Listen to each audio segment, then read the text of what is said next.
ಆತ್ಮೀಯ ಬಂಧುಗಳೇ, ಇವತ್ತಿನ ಒಂದು ಮಾರಲ್ ಸ್ಟೋರಿ ಏನಂದರೆ, ನಾವು ಕೊಡುವಂಥ ಒಂದು ಸಹಾಯ ಅಥವಾ ಒಂದು ವಸ್ತು, ಅದಕ್ಕೇನಂತೀರ, ಒಂದು ಒಂದು ದಾನ, ಅದು ನಮಗೆ ಯಾವುದಂದರೆ ಭಾವಪೂರ್ವಕವಾಗಿ ನಾವು ಕೊಡಬೇಕು. ಅಂದರೆ ಪ್ರೀತಿಯಿಂದ ನಾವು ಅದನ್ನು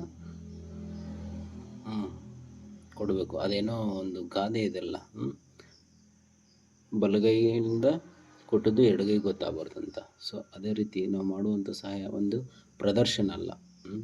ಸೊ ಅದಕ್ಕೆ ಒಂದು ನಿಮಗೆ ಚಿಕ್ಕದಾದ ಒಂದು ಕತೆ ಮುಖಾಂತರ ನಾನು ನಿಮ್ಗೆ ಹೇಳೋಕ್ಕೆ ಇಷ್ಟಪಡ್ತೀನಿ.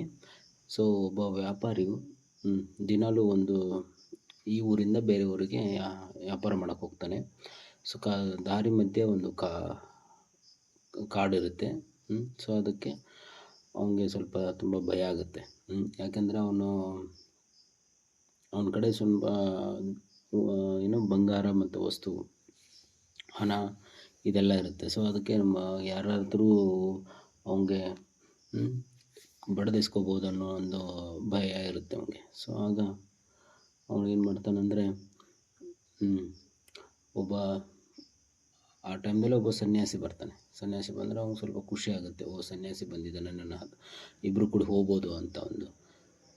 ಸೊ ಮತ್ತು ಸನ್ಯಾಸಿನೂ ಅವನು ಯಾವುದೇ ರೀತಿ, ಈಗ ಅವ್ನಿಗೇನು ಬೇಕಾಗಿಲ್ಲ ಸನ್ಯಾಸಿಗೆ, ಇವನು ಬಡ್ದು ಕಸ್ಕೊಂಡು ಅಂತ ಒಂದು ದುಡ್ಡು ಗಿಡ್ಡು ಬೇಕಾಗಿಲ್ಲ ಅವ್ನಿಗೆ ಸನ್ಯಾಸಿಗೆ. ಸೊ ಅದಕ್ಕೆ ಆ ಒಂದು ಧೈರ್ಯದ ಮೇಲೆ ಅವಿಬ್ಬರು ಕೂಡ ಹೋಗ್ತಾರೆ. ಒಂದು ದೂರ ಹೋಗ್ತಾರೆ. ಹೋಗಿ ಆಮೇಲೆ ಏನಂತ ಹಸು ಆಗುತ್ತೆ ತುಂಬ. ಅದು ಒಂದು ಗಿಡದ ಕೆಳಗಡೆ ಕೂತ್ಕೊಂಡು ಏನು ಮಾಡ್ತಾರೆ, ಕೆಳಗಡೆ ಕೂತ್ಕೊಂಡು ಊಟ ಮಾಡೋಕ್ಕೆ ಸ್ಟಾರ್ಟ್ ಮಾಡ್ತಾರೆ. ಸೊ ಇವನು ವ್ಯಾಪಾರಿ ತಂದಂಥ ಬುತ್ತಿ ಏನು ಮಾಡ್ತಾನೆ, ಸನ್ಯಾಸಿ ಕೊಡ್ತಾನೆ. ಸನ್ಯಾಸಿ ಜೋಳಿಗೆಯಲ್ಲಿ ಒಂದಿಷ್ಟು ಹಣ್ಣುಗಳು ಇರ್ತವೆ, ಹಣ್ಣುಗಳು ತೆಗೆದು ಕೊಡ್ತಾನೆ. ಆಮೇಲೆ ಲಾಸ್ಟಿಗೆ ಒಂದು ಕಲ್ಲು ಸಿಗುತ್ತೆ ಅವನಿಗೆ, ಜೋಳಿಗೆ ಹಿಂಗೆ ಜಾಡಿಸಂತಲೇ ಒಂದು ಕಲ್ಲು ಸಿಗುತ್ತೆ. ಆವಾಗ ಏನು ಮಾಡ್ತಾನೆ, ಅದು ನೋಡಿದರೆ ಏನಿರುತ್ತೆ ಅಂದರೆ ವಜ್ರ ಇರುತ್ತೆ. ಅದು ಸನ್ಯಾಸಿಗೆ ಗೊತ್ತಿಲ್ಲ ಅದು ವಜ್ರ ಅನ್ನೋದು. ಪಾಪ ಅವನು ಏನು ಮಾಡ್ತಾನೆ, ಕಲ್ಲು ಅಂತ ಅಂದ್ಕೊಂಡು, ಅಂದರೆ ಅಂದರೆ ಕಲ್ಲನ್ನೇ ಅನ್ಕೋತಾನೆ ಅವನು. ಸೊ ಅವಾಗ ಏನು ಮಾಡ್ತಾನೆ, ವ್ಯಾಪಾರಿ ಕೇಳ್ತಾನೆ, ಏನು ಸ್ವಾಮೀಜಿ ಇದು ಅಂತಾನೆ. ಅದೇನಪ್ಪ ಗೊತ್ತಿಲ್ಲಪ್ಪ, ಯಾರೋ ಒಬ್ಬರು ಕೊಟ್ಟರು, ಅದನ್ನು ಇಟ್ಕೊಂಡಿದ್ದೀನಿ ಹಂಗೆ ಅಂತಾನೆ. ಹೌದಾ ಅಂತಂದರೆ, ಸೊ ಹಂಗಾರೆ ನಿನಗೆ ಇದು ಬೇಕಾ ಅಂತ ಕೇಳ್ತಾನೆ ಸನ್ಯಾಸಿ. ಹೌದು ಕೊಡಿ ಅಂತಾನೆ, ಕೊಡ್ತಾನೆ. ಅದು ಪಾಪ ವ್ಯಾಪಾರಿ ಏನಂತಾನಂದರೆ, ಓ ಪಾಪ ಇದು ಸನ್ಯಾಸಿಗೆ ಇದು ಗೊತ್ತಿಲ್ಲ, ಇದು ವಜ್ರ ಅನ್ನೋದು ಅಂತ ಅನ್ಕೋತಾನೆ. ಸೊ ಆ ಒಂದು ಇದು ಇಟ್ಕೊಂಡು ತೊಗೊಂಡೋಗ್ತಾನೆ. ಅದು ದೊಡ್ಡ ದೊಡ್ಡ ವಜ್ರ ಇದ್ದಿದ್ದು ಏನು ಮಾಡ್ತಾನೆ, ಸಣ್ಣ ಅದನ್ನು ಕಟ್ ಮಾಡಿ ಕಟ್ ಮಾಡಿ ಅದನ್ನು ಮಾರಿ ಕೋಟ್ಯಾಧಿಪತಿ ಆಗ್ತಾನೆ. ಸಿಕ್ಕಾಪಟ್ಟಿ ಶ್ರೀಮಂತ ವ್ಯಕ್ತಿ ಆಗ್ತಾನೆ. ಆಮೇಲೆ ಒಂದು ಸಲ ಅವ್ನಿಗೆ ಏನಂತಂದರೆ, ಆ ಒಂದು ಮೋಸ ಮಾಡಿದ ಮನೋಭಾವ ಅವನ ಮೇಲೆ ಏನಾಗುತ್ತೆ ಅಂದರೆ ಕಾಡ್ತೈತೆ ಅವನಿಗೆ.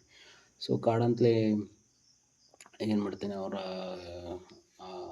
ಕೆಲಸ ಮಾಡೋರನ್ನ ಕರೆದ್ಬಿಟ್ಟು ಏನು ಮಾಡ್ತಾನೆ, ಹಿಂಗೆ ಒಬ್ಬ ಸನ್ಯಾಸಿ ಇದ್ದಾನೆ, ಸೊ ಅವ್ನು ಏನಾರು ಈ ಕಡೆ ಬಂದರೆ ನನಗೆ ಹೇಳಿ ಸ್ವಲ್ಪ ಅಂತಾನೆ. ಸೊ ಅದಕ್ಕೆ ಒಂದಿಷ್ಟು ದಿವಸ ಆದಮೇಲೆ ಆ ಸನ್ಯಾಸಿ ಬರ್ತಾನೆ, ಅವ್ರ ಮನೆ ಹತ್ರ ಹೋಗ್ತಿರ್ತಾನೆ. ಸೊ ಅವಾಗ ಇವರೆಲ್ಲ ಹೇಳಿ ಅವನು ಹೋಗ್ತಾನೆ. ಹೋದಾದ್ಮೇಲೆ ಸ್ವಾಮೀಜಿ ಸನ್ಯಾಸಿ ಕೇಳ್ತಾನೆ, ಸ್ವಾಮೀಜಿ ನೀವು ನನ್ನ ಗುರ್ತ ಹಿಡಿದಿರಾ, ನಾನು ಹಿಂಗೆ ಅಂತೆಲ್ಲ ಸ್ಟೋರಿ ಹೇಳ್ತೇನೆ. ಓ ಹೌದನಪ್ಪ ಅಂತ ಹೇಳ್ತಾನೆ. ಹೌದು, ಸೊ ನೀವು ಅವತ್ತು ನನಗೆ ಕೊಟ್ಟಂಥ ಕಲ್ಲು ಅದು ನಿಮಗೆ ಗೊತ್ತಿದೆಯೋ ಇಲ್ಲೋ, ಅದು ವಜ್ರ ಅಂತಂದು. ಹೌದಾ, ಓಕೆ ಅಂತ ಹೇಳ್ತಾನೆ. ಹಾಗಾದರೆ ಇನ್ನೊಂದು ಇದೆ ಕಲ್ಲು, ಅದು ಅದೇ ರೀತಿ ಬೇಕಾ ನಿನಗೆ ಅಂತಾನೆ. ಆವಾಗ ವ್ಯಾಪಾರಿ ಶಾಕ್ ಆಗುತ್ತಾನೆ. ಏನಂದರೆ, ಸಾಕು ಸ್ವಾಮೀಜಿ, ನೀವು ಕೊಟ್ಟಂಥ ಈ ವಜ್ರನೂ ಕೂಡ ಕಲ್ಲಿನಂಥ ಮನೋಭಾವ ನೋಡ್ಕೊಂಡು ನೀವು ಕೊಡುವಂಥ ಮನಸ್ಸಿದೆಯಲ್ಲ, ಅದು ತುಂಬ ಗ್ರೇಟು ಅಂತ ಹೇಳ್ತಾನೆ. ಸೊ ಅದೇ ರೀತಿ ನಾವು ಈಗ ಒಂದೊಂದು ಗುಡಿಗೆಲ್ಲ ಹೋಗಿರ್ತೀವಿ, ಅಥವಾ ಒಂದೊಂದು ಯಾವುದೋ ಒಂದು ಬಿಲ್ಡಿಂಗಿಗೆ, ಯಾವುದೋ ಜನರಲ್ ಈಗ ಪಬ್ಲಿಕ್ ಬಿಲ್ಡಿಂಗ್ ಹೋಗಿರ್ತೀವಿ, ಅಲ್ಲಿ ಏನಿರ್ತದೆ, ದೊಡ್ಡ ಒಂದು ಬೋರ್ಡ್ ಇರುತ್ತೆ. ಗುಡಿಗೆಲ್ಲ ಹೋದಾಗ ನೋಡ್ರಿ, ಫೋಟೋದ ಕೆಳಗಡೆ ನೇಮ್ ಎಲ್ಲ ಹಾಕ್ಸಿರ್ತಾರೆ, ಗಂಟೆ ಅಥವಾ ಯಾವುದೋ ಒಂದು. ಅದೆಲ್ಲ ಪ್ರದರ್ಶನಕ್ಕೆ ಮಾಡುವಂಥ ಒಂದು ಇದು. ಅದು ಅವ್ರು ಕೊಟ್ಟಿದ್ದಾರೆ, ಇದನ್ನು ಏನೋ ಇರಲಿ ಅಂತ ಒಂದು ಮನೋಭಾವನೆ ಇರಲ್ಲ. ಸೊ ಅದು ಒಂದು ಪ್ರದರ್ಶನ ಅಂತ ಮಾಡುವಂಥದ್ದಾಗುತ್ತೆ.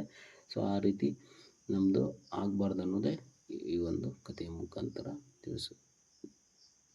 ನಾವು ತಿಳಿದುಕೊಳ್ಬೇಕು ಅಷ್ಟೇ.